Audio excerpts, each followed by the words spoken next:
अब उसी समय लड़की जो है कहती है कि ठीक है रात में करो, लेकिन अपना जो तुमको निकलने लगे तो बहरवा निकाल के बाहर फेंक।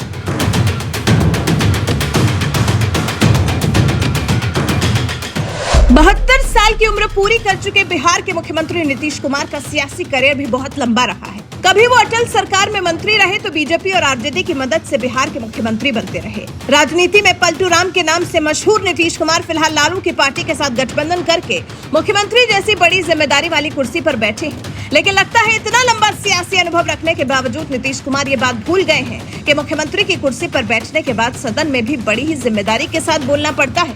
तभी तो बिहार के सदन में जब जनसंख्या नियंत्रण पर अपनी बात रखने का मौका आया तो सीएम नीतीश कुमार की जुबान से ऐसी अश्लील बातें निकलने लगी जिसे सुनकर सदन में बैठने वाली महिला सदस्य भी इतनी शर्मसार हो गयी कि उनकी आंखों से आंसू बरसने लगे। आप सभी देख रहे हैं, सभी लोग लाइव चलता है तो दोनों सदन लाइव चलता है, लेकिन कुछ जो ऐसे क्लिप्स होते हैं, मैं तो माननीय सभापति जी के माध्यम से भी चाहूंगी कि इस तरह के क्लिप्स लोगों को सुनने को देखने को न मिले, ताकि महिलाएं खुद शर्मसार हो। मैडम इधर, और आज जिस तरह का बयान माननीय मुख्यमंत्री जी ने सदन में दिया तो वो हम लोग को भी बहुत शर्मसार किया है और मैं अपने आप को रोक नहीं पाई। मैं उठकर सदन से बाहर चली आई और भी हमारे 7-8 महिलाएं बहनें थी, शायद वो अपने नेता को सुनना चाह रही, वो सुन रहे होंगे, मुझे उससे कोई आपत्ति नहीं है, लेकिन मुझे सुनने की शक्ति नहीं थी, इसलिए मैं हाउस से उठ के बाहर चली आई। हमारे अध्यक्ष थे, हमारे नेता भी बैठे हुए थे, लेकिन मैं खुद को नहीं रोक पाई और मैं उनके उस प्रवचन को सुनने का साहस नहीं जुटा पाई और मैं बाहर चली आई। मुझे आंखों में आंसू इसलिए है कि एक महिला होना, आज उन्होंने बता दिया, उन्होंने बेइज्जती कर दी सरेआम। जो विषय पर्दे के पीछे होता है वो सारी दुनिया जानती है। आज का युवा तो यूट्यूब और सारे मोबाइल हाथ में आपके, कौन नहीं जानता है सेक्सुअल। किसको पढ़ा रहे हैं आप, किसको बता रहे हैं? इन्होंने पूरे बिहार की महिला कौम, पूरे देश की महिला कौम को इन्होंने बदनाम कर दिया सरेआम सदन में। 72 साल की उम्र पार कर चुके नीतीश कुमार ने सदन में जिस तरह से अश्लील बातें बोली, इसी से आप समझ सकते हैं कि नीतीश कुमार ने सदन में किस स्तर पर जाकर ये बातें कही होंगी। देखा की भावना आई, बड़ी खुशी हुई हमको कि भाई तो बड़ा अच्छा है, इसलिए अब सबको अगर पढ़वाएंगे तभी ना इसका होगा।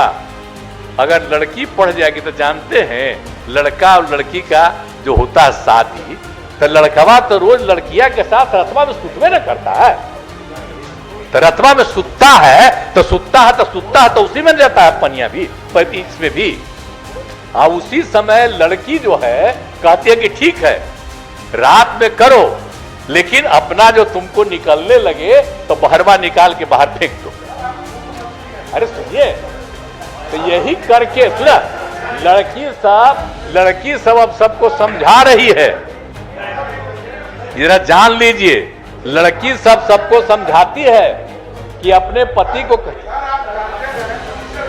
नहीं, चलिए ठीक है बैठिए ना फिर। अरे हम सबको याद के लिए करा रहे हैं कि इसी का देखिए ना अब कितना बढ़िया हो गया। अब जानते हैं लास्ट ईयर ही हो गया था, अब 4.3 से घटते घटते 2.9। हम लोग तो इसी चक्कर में है कि 2 पर आ जाएगा तो सीधे सीधी और न नीचे जाएगा। तो आप समझ लीजिए कि इसी बात अब 6 साल की उम्र तक की संख्या तक कितना खुशी की बात हो रही है। सीएम नीतीश कुमार के इस अश्लील भाषण का बिहार ही नहीं पूरे देश में विरोध हो रहा है। देश की तमाम महिला नेता नीतीश कुमार को उनकी सोच के लिए जमकर लताड़ रही हैं। महाराष्ट्र के अमरावती लोकसभा सीट से निर्दलीय सांसद नवनीत राणा ने तो सीएम नीतीश कुमार पर जोरदार हमला बोलते हुए कहा, आपके दिमाग में कितनी गंदगी है, उसे अपने घर तक सीमित रखें। इस देश की बेटियों को आपका राजीनामा चाहिए, आपका माफीनामा नहीं चाहिए। जो नीतीश कुमार जी ने जी बोलने के लिए भी मुझे शब्द नहीं निकल रहे हैं कि एक मुख्यमंत्री एक प्रदेश के अगर इस तरीके से विधान भवन में इस तरीके से विधान करते हैं तो मुझे लगता है वो बिहार की जनता ने उन्हें उत्तर देना चाहिए। और देश की जितनी महिलाएं, बेटी जिन्होंने भी आज नीतीश कुमार का ये बयान सुना है, और विधान भवन में इस तरीके से आपके दिमाग में कितनी गंदगी है वो आपके घर तक सीमित रखिए नीतीश कुमार जी। जब आप एक विधानसभा में अगर आप बोलते हैं विधान भवन में और महिलाओं के बारे में, बेटियों के बारे में, तो मुझे लगता है आपके विचार स्पष्ट तरीके से वहां पर दिखाई दिए जिस तरीके से आपने महिलाओं के बारे में और बेटियों के बारे में कहा है। तो मुझे लगता है आपने बिहार की जनता के साथ साथ पूरे देश की महिलाओं को और बेटियों को न्याय देने की बात करनी चाहिए, ना कि इस तरीके के जो विधान आपने किए उसके लिए आज आपने राजीनामा देना चाहिए। माफीनामा नहीं, हम बेटियों को इस देश की आपका राजीनामा चाहिए, क्योंकि इस तरीके के विचारधाराओं की मुख्यमंत्री अगर कोई प्रदेश में होंगे तो हमारे देश की संस्कृति और हमारी महिलाओं पे दाग लगाने वाला व्यक्ति ये होगा। मोदी सरकार में केंद्रीय मंत्री स्मृति ईरानी ने तो नीतीश कुमार को उनकी गंदी जुबान पर लताड़ने के साथ ही एनडीए गठबंधन की बड़ी पार्टी कांग्रेस के बहाने गांधी परिवार पर भी जोरदार हमला बोल दिया है कि कांग्रेस में गठबंधन के क्या संस्कार हैं। गांधी खानदान की नीतीश कुमार की अभद्र टिप्पणी पर चुप्पी साध लेना इस बात का संकेत है कि गांधी खानदान नीतीश कुमार के इस संस्कार का, नीतीश कुमार के इस वक्तव्य का समर्थन करते हैं। नीतीश कुमार के साथी सहयोगी भी उस वक्त सभा में हंस रहे थे, ठहाके लगा रहे थे। वो गठबंधन जो कांग्रेस के थे, जो ना महिला के सम्मान में कभी बोल पाता है, ना महिला के सम्मान को जब चुनौती दी जाती है उन्हीं के दलों द्वारा कब चुप्पी साध लेता है, ऐसे गांधी खानदान और कांग्रेस पार्टी को अब विशेष मध्य प्रदेश की पुण्य धरा पर जनता को बतलाना पड़ेगा कि क्या सत्ता का उनका मोह इतना है कि महिला पर अभद्र टिप्पणी भी गांधी खानदान स्वीकार कर लेती। बिहार से लेकर पूरे भारत में नीतीश कुमार के बयान पर बवाल तो मचा ही हुआ है। यहाँ तक कि अमेरिका में भी इससे अछूता नहीं रहा। सदन में जिस तरह से नीतीश कुमार ने अश्लील बातें की, उसने पूरी दुनिया में भारत को बदनाम कर दिया। तभी तो अमेरिका के दिग्गज सिंगर मैरी मिलबेन ने भी सीएम नीतीश को उनकी अश्लील भाषा के लिए जमकर लताड़ते हुए कहा कि आज भारत एक निर्णायक क्षण का सामना कर रहा है, ठीक बिहार में, जहां महिलाओं के मूल्यों को चुनौती दी जा रही है। और मेरा मानना है कि इस चुनौती का केवल एक ही उत्तर है। नीतीश कुमार जी के कमेंट्स के बाद मेरा मानना है कि एक साहसी महिला को आगे आकर बिहार के मुख्यमंत्री पद के लिए अपनी उम्मीदवारी की घोषणा करनी चाहिए। अगर मैं भारत की नागरिक होती तो मैं बिहार जाती और मुख्यमंत्री पद के लिए चुनाव लड़ती। बीजेपी को एक महिला को बिहार में नेतृत्व करने के लिए सशक्त बनाना चाहिए। ये महिला सशक्तिकरण और प्रतिक्रिया में विकास की सच्ची भावना होगी। यह बिहार के लोगों जैसा शाहरुख ने जवान में चेतावनी दी थी, वोट करें और बदलाव लाएं, वही आप भी करिए। Brothers and sisters of India, Namaste. The 2024 election season has commenced across the world, here in America, and certainly in India. Election seasons present an opportunity for change, to put an end to outdated policies and non-progressive people, replaced with voices and values that inspire and truly align with all citizens, their convictions, and what is best for the collective future of a nation. Many people ask why I support Prime Minister Modi and follow India affairs so closely. The answer is simple. I love India and the Indian people globally. And I believe Prime Minister Modi is the best leader for India and the progress of Indian citizens. He's the best leader for the U.S.-India relationship and for the global economic stability of the world. Moreover, he is a leader who believes in the empowerment of women. From paving the way for President Murmu's historic election, to appointing women in key cabinet positions, to encouraging Indian women athletes and their achievements, the Prime Minister stands for women. Today, India faces a defining moment, right here in Bihar, where the value of women is being challenged. And I believe there is only one answer to this challenge. After Chief Minister Nitish Kumarji's comments, I believe a courageous woman needs to step up and declare her candidacy to run for Chief Minister of Bihar. If I were a citizen of India, I would move to Bihar and run for Chief Minister.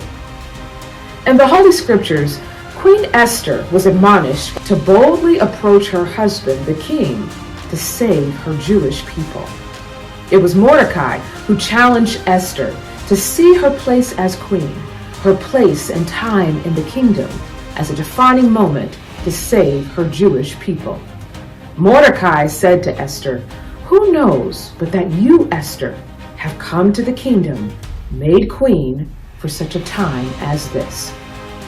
I believe the time is now for Nitish Kumar to resign and for an Esther to arise in Bihar. I believe the BJP should empower a woman to lead in Bihar. This would be the true sentiment of women empowerment and development in response. Or the people of Bihar, do as SRK admonished in the film Jawan, vote and bring change. You, the people of Bihar, the people of India, have the power to vote in a woman, the power to vote in change.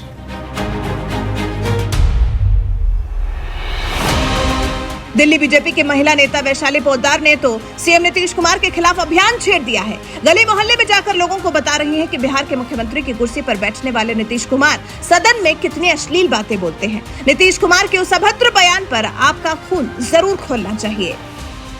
Nitish Kumar ji ने जब भारत की 50% आबादी नारी शक्ति के बारे में जो टिप्पणी कही, जो कहा, नहीं समझ में आता कि वो शब्द बोलते हुए उनके होठ क्यों नहीं कांपे। वो किस मर्यादा की, हम जब सदन की बात करते हैं तो सदन में किन मर्यादाओं से बोला जाता है, कैसे शब्दों का उपयोग किया जाता है। अगर आपने वो वीडियो देखा तो आपका खून खोलना चाहिए कि महिलाओं के लिए ऐसी अभद्र भाषा का वो उपयोग कैसे कर सकते हैं, वो भी चेहरे पर हंसी के साथ, मुस्कान के साथ, अभद्र इशारे करके। आप लोगों ने वो वीडियो देखी कि नहीं देखी? खून खोला कि नहीं खोला? बिहार विधानसभा में गंदी बात करने वाले मुख्यमंत्री नीतीश कुमार पर बीजेपी महिला विधायक भागीरथी देवी ने गंभीर आरोप लगाए हैं। उन्होंने तो यहाँ तक कह दिया कि मुख्यमंत्री का मानसिक संतुलन बिगड़ गया है, उन्हें इलाज की जरूरत है। गांजा पीकर भाषण देते हैं नीतीश कुमार। सब कोई जानता कि नीतीश कुमार जी पहले का रही है, आज का हो गई। अगर गलत हम ना बोलेंगे, हम विधानसभा में बैठे रहनी, जब सत्ता पक्ष में रहनी तो छोटा सा एगो रूम बा भीतर, ओहि में से निकलत हन तो वो गांजा महकता उनका देह में से, गांजा पी के निकलने तब भाषण देने। जब गांजा ना पीने तो भाषण ना देवेलन। तो हम समझ गई नहीं, तो बर्दाश्त करने में देखा लोग नहीं, मैंने कितना महकता, कितना महकता। तो हम इतना जरूर कहें कि सही रूप में रही तो कुछ ना बोलिए। अगर गांजा पी ले, पहले 1 चिलम पिएलन, 2 चिलम पिएलन, 4 चिलम पिए तरन, तब मैंने ये तरह के महिला के उद्धार हो रहा बा। महिला के कोई प्रतिष्ठा नहीं थे, कोई इज्जत नहीं थे। उनकरा सोचे के चाहिए, समझे के चाहिए कि हाँ सब महिला एक, माने उनकरा भाषा ऐसा बा, गंदा भाषा कि माने लड़का लड़की के बारे में कि हम का बताइए। अब तो कुछ हम नहीं कह सकते वो बारे में। हम इतना नहीं कहा मैडम कि स्पीकर का बोले, हम बोले स्पीकर, वो मेरा स्पीकर होते क्या नाम है उनका, उनसे हम बोले स्पीकर से, विजय चौधरी से। हाँ ना, विजय चौधरी, हाँ विजय चौधरी से बोले कि का मौका था सर, बैठा बैठा बैठा। तब उनकर तो माने सारा उलिया गुलिया हम जानते नहीं, लेकिन एक विषय में का बोली, कोई के इज्जत ना देना, महिला के इज्जत नहीं के, बेटी के इज्जत नहीं के, लड़का सब के इज्जत नहीं के, उनका ऐसा ना करे के चाहिए। देश की तमाम नेताओं के साथ ही वरिष्ठ पत्रकार अंजना ओम कश्यप ने भी नीतीश कुमार को उनकी भाषा के लिए लताड़ते हुए कहा, ये आदमी बिहार का सीएम है, बिहार में नीतीश कुमार की भाषा के सामने शर्म भी शर्मिंदा है। ये महिलाओं के खिलाफ भाषाई हिंसा है, और वो भी विधानसभा में। अब सिर्फ इधर से उधर पलटने के लिए नहीं, बल्कि फूहड़ भाषा और फिर निर्लज्ज हंसी के लिए भी याद रखा जाएगा। हमने तो देश दुनिया की कुछ ही महिलाओं की प्रतिक्रियाएं देखी हैं। जरा सोचिए, देश की तमाम महिलाएं नीतीश कुमार की अश्लील बातों के बारे में क्या सोचती होंगी। जिस भाषा का इस्तेमाल गली मोहल्ले में भी कम देखने को मिलता है, उस भाषा का इस्तेमाल सीएम नीतीश कुमार ने भरे सदन में, वो भी महिलाओं के सामने किया। जिस सभ्य समाज में हम रहते हैं, उस समाज में इस तरह की भाषा बिल्कुल बर्दाश्त के लायक नहीं है। लेकिन इसके बावजूद लड़की हूँ लड़ सकती हूँ का नारा देने वाली प्रियंका गांधी वाड्रा ने नीतीश की गंदी बात पर एक शब्द नहीं कहा, क्योंकि नीतीश की पार्टी और उनकी पार्टी इंडी गठबंधन का हिस्सा है, जो मोदी को सत्ता से हटाने का सपना देख रहा है। अब जरा आप ही सोचिए, जिस इंडी गठबंधन में नीतीश की सोच वाले नेता होंगे, वो गठबंधन चुनाव जीतने के बाद भला कैसे चलाएगा ये देश, ये आपको जरूर सोचना चाहिए। बहरहाल नीतीश कुमार की अश्लील भाषा पर देश की तमाम महिलाओं का हल्ला बोल और गांधी परिवार की चुप्पी पर आपका क्या कुछ कहना है? कमेंट कर हमें अपनी राय जरूर बताएं। साथ ही हमारे चैनल को सब्सक्राइब कर बेल आइकन दबाना बिल्कुल ना भूलें।